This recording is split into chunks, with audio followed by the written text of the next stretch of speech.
Magandang umaga, tanghali, gabi po sa inyong lahat. At kung hindi pa kayo nakasubscribe sa channel na ito, pa-subscribe and pa-like na rin sa ating video. Thank you so much.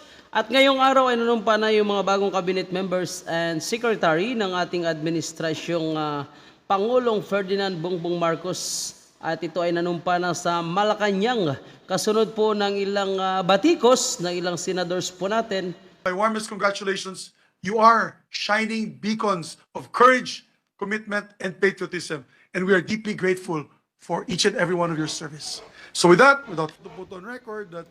So yun nga mga idol, yung pag-congratulate ni Senate Majority Leader Sen.Migz Zubiri. And sa pagbatikos po nito mga idol ng ilang mga anti-administration at ilang mga minority leaders sa Senado. So isa nga dito sa nagbatikos mga idol kung bakit hindi nadaan sa maayos at bakit ganun kabilis yung pag-appoint ng ilang secretaries and cabinet members ay si Senador Allan Peter Cayetano. So kaugnay po dito mga idol ay pakinggan po natin yung mga pagtatanong ni Senador Allan Peter Cayetano. Appointments are confirmed a total of 8 cabinet members, 2 members of the Constitutional Commission, and 28 diplomats and 113 military officers. This current commission appointments have been one of the best performers so far of the last 4 administrations vis-a-vis the same periods during the beginning of a new administration, bali first quarter of the start of a new administration. And records that I presented to you all show that the current commission delivered a better performance when it comes to approval of secretaries, tayo pinakamarami in the first quarter of the same period for 4 administrations. And that's 13th, 15th, and 17th Congresses.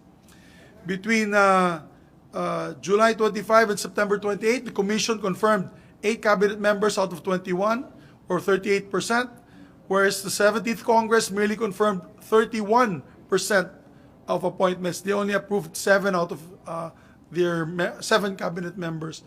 And the 15th Congress did not receive any appointments for confirmation during the time of President Noynoy. Walang na-approve na secretary on the first quarter. And the 13th Congress received only 1 confirmed appointment. This was during the time of President Gloria Macapagal-Arroyo. The first quarter, 1 secretary lang ang in-approve.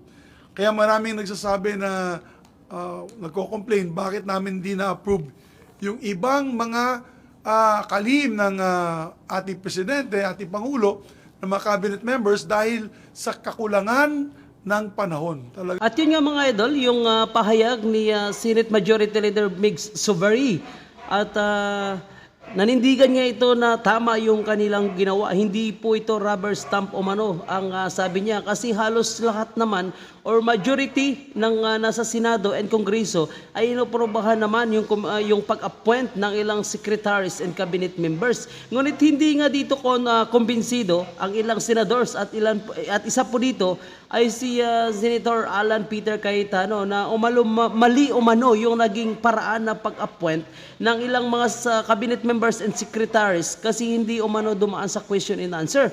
So kaugnay po dito mga idol ay panoorin po natin at pakinggan yung side naman ni Senate Minority Allan Peter Cayetano. Our session was supposed to start at 3 o'clock. Kung hindi ako nagkakamali ang House of Representatives at 3 o'clock then. You know, if you listen to the way Secretary Frasco and Secretary Loizaga answered the questions a while ago, it was a real pleasure. We could spend days conversing with them, getting their ideas. And because of social media, and of course, traditional media, our journalists are here, people will hear about what they want to do, their qualifications, the integrity, what this administration is about. But let me be honest with everyone here and my dear colleagues, sana hindi tayo ma-offend. No? May nagtanong sa akin na isang pinagkakatiwalaan ko, someone I trust, and said na, Sir, rubber stamp ba ang CA? Sabi ko, anong ibig sabihin? Sir, 30 minutes, 1 hour, 3 sekretary sa isang araw, tapos tinignan ko po yung schedule natin. Tomorrow, Secretary Manalo, Secretary Pagdanganan, Secretary Bunoan, Secretary Tulfo, 4, plus 23 from the Department of Foreign Affairs, plus sa JBC. So, nung sinagot ko po yung taong yon, sabi ko, alam mo, marami kasi sa mga na-appoint, years na rin namin kilala. Public record, yung kanilang nagawa, yung integrity, and to give credit where credit is due, we have an amazing secretariat. Grabe po yung lalim ng investigation. But let me also be honest, no? If you look at the schedule of the Senate tomorrow, 15 department, 15 agencies po ang schedule natin sa budget hearing, including the Office of the Vice President, the Department of Education, Philippine Drug Enforcement Agency. Ang importante po nito, and alam din ng mga kasama natin sa House dahil puyatan na rin sila sa budget hearing nila, no? The point is, Mr. President, Mr. Chairman, Mr. Vice Chairman, let's not take away from our nominees and from our people the privilege and the honor of getting to know our nominees, our appointees better. If all of us had the brains, the talent, and the time of Congressman Marcoleta, kasi siya lang po atang nakakabasa nung lahat ng investigation report, more than 100 pages. Kaya ata nawawala ngayon, nagbabasa ata ng investigation report para bukas, no? But pwera po, biro, Mr. Chairman, I know because I was in that seat. I think I hold the record na pinakamabilis na na-appoint. And because of, friends like you here in the Commission on Appointments na waive yung mga documentary requirements. And sino bang sekretaryong ayaw ma-appoint ka agad? But baka naman we can do what? Dalawa? Or kung more than 2, sabihan na sila para hindi mamapaya na nandun ang pamilya nila that we'll start it na pero hindi pa namin kayo ko-confirm today. Kasi tao din po tayo. And that's what I want people to understand. Siyempre, may pressure din sa'yo na tapusin na. Di ba? Because they have to go to work. And the last point I'd like to make, no? I'd like Secretary Tulfo to be confirmed. But kung pang-apat siya bukas, at grabe ang nangyari sa Central Luzon, hihilahin natin siya. Kung ikaw ang secretary, siguro hindi mo naman choice pag sinabi mong schedule ka na bukas, gusto mo rin ma-confirm, baka magalit pa tayo pag hindi pumunta. Pero DSWD is in the middle of all of the rehabilitation and relief work. So I was looking at the schedule tomorrow, Mr. Chair. Ano ba dito ang kailangan mabilis? Well, foreign affairs, mga ambassador, OFWs, siguro kailangan bilisan natin yan. Budget, nasa gitna tayo ng budget hearing, siguro kailangan bilisan natin yan. DSWD, as I said, bilisan at kung itutuloy natin bukas, baka pwede na natin unahin. Pero katulad ng DPWH, hindi ba slow but sure dapat pag infrastructure? So, when we look at all of this, Mr. Chair, we're doing hard work here. I'm not complaining about the amount of work. I'm complaining that baka yung quality of work maapektuhan because the investigation reports are more than 100 pages. At pag sinabay natin dito sa budget hearing natin, apektado talaga tayo. And let me close with what the statement of policy in our very own rules tells us, no? Sabi po sa statement of policy, Commission being part of our Republican system of checks and balances shall act as a restraint against the abuse of the appointing authority to the end that the power of disapproval should be exercised to protect and enhance public interest. So I do know that in the case of the DFA, So yung mga idol, yung pahayag ni Senator Allan Peter Cayetano, yung pag-questions niya, ika nga sa mga rubber stamp umano, yung mga appointment ni President Bongbong Marcos, yung mga secretaries at bagong cabinet members kasi hindi nga umano dumaan sa maayos na proseso ng Commission on Appointment. So ngayon, ano naman yung mga opinion ng ilang senators po natin. So pagpatuloy natin mga idol at marinig po natin yung mga ilang opinion ng ilang senators po natin tungkol po dito sa tinaguriang rubber stamp appointment ni Senator Allan Peter Cayetano. and the AFP, iba po kasi nga double and check and balance natin eh. They don't get appointed or promoted without going through a rigorous process in their departments and then yung ating secretariat, no? Pero yung secretaries, the reality is alter ego choice ng presidente yan eh. So although may vetting system, hindi pa ganun ka high-tech ang vetting system natin. So it is really the CA that is the line of defense. So may I appeal to our colleagues and to the good chair and vice chair, no? That let's do it slowly but surely. If we have to work overtime, if we have to go Thursdays, why not? Di ba? If we have to extend after yung session natin, why not? Di ba? Pero kung naghahabol lang tayo dahil last day tomorrow, and then maapektuhan naman, kung may mangyari dito, may skandalo mangyari mo sa department, di ba? Siyempre, apektado. Oy, 30 minutes lang yan. Oy, 4 lang nagtanong yan. Oy, lahat ng nag-endorse niyan, nag-insert lang sa record, no? Apektado po. So may I just make this appeal and make this assurance to our people that we're working hard and we'll make sure na quality ang trabahong ibibigay ng your Commission on Appointments.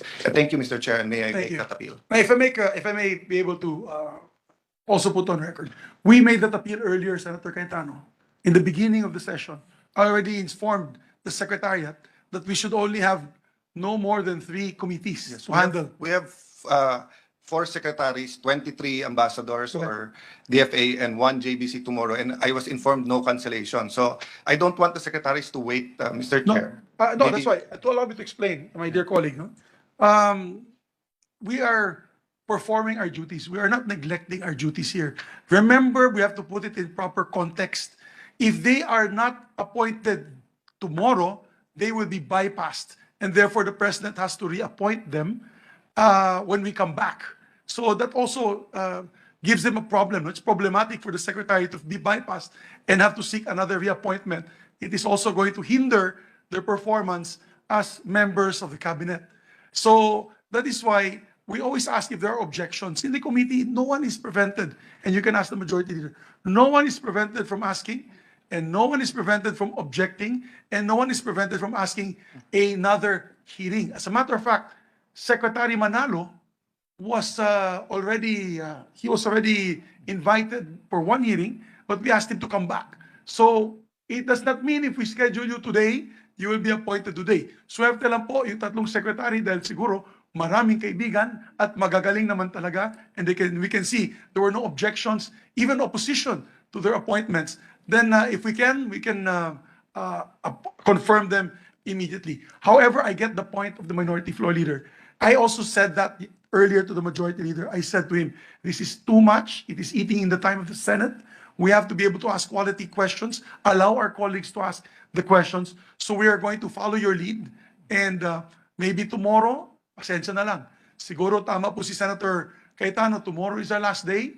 We have so many topics to tackle before we go on our recess. And so we may have to sacrifice some of the appointees tomorrow. It's not that we don't want to hear them. It's just that lack of material time. And if everyone actually manifests their support, it takes over 2 hours. We started at 3 p.m. here in the plenary, and we ended it's now 4:41. So if everybody reads their manifestation, it took 3 hours last Wednesday. So I agree. Mr. I Chair, agree with the minority. to agree with you, there hasn't been, wala namang puwersahan, no? Yeah. And everyone has been assured that they will be consulted. Ang point ko lang naman po, syempre tao din po tayo. Pag tinitigan tayo ng mga chairman na overtime na, bilisan mo.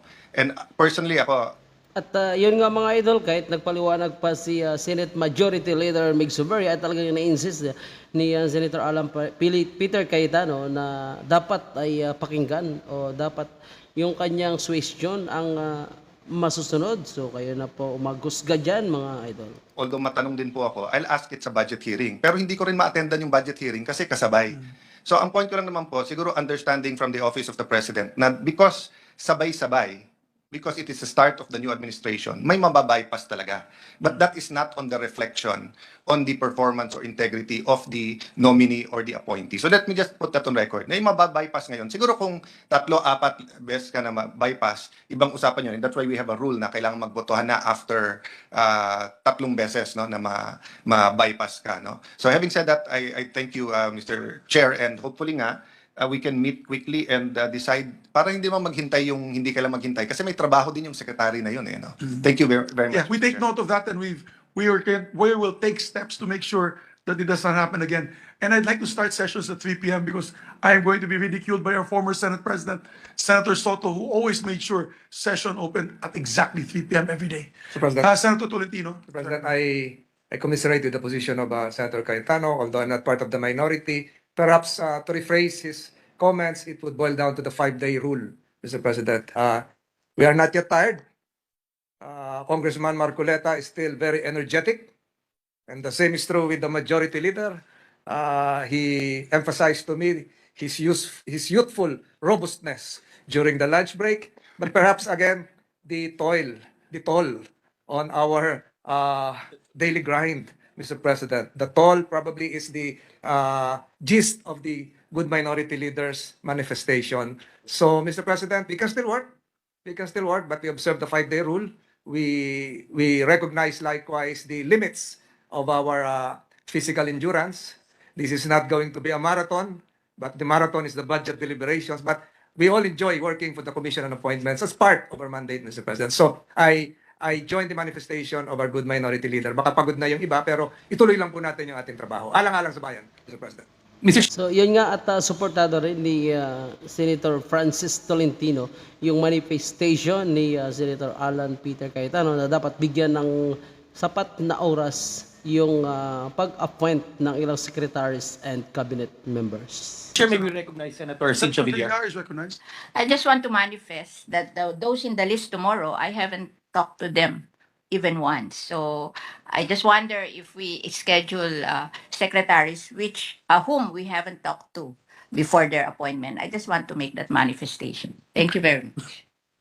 Mr. Chair, one thing is for sure, all members are hardworking and up for the challenge. However, we understand that the Senate has to tackle your own agenda in business. Congressmen, we have to go back to Congress now because we're in the thick of approving on third reading the budget.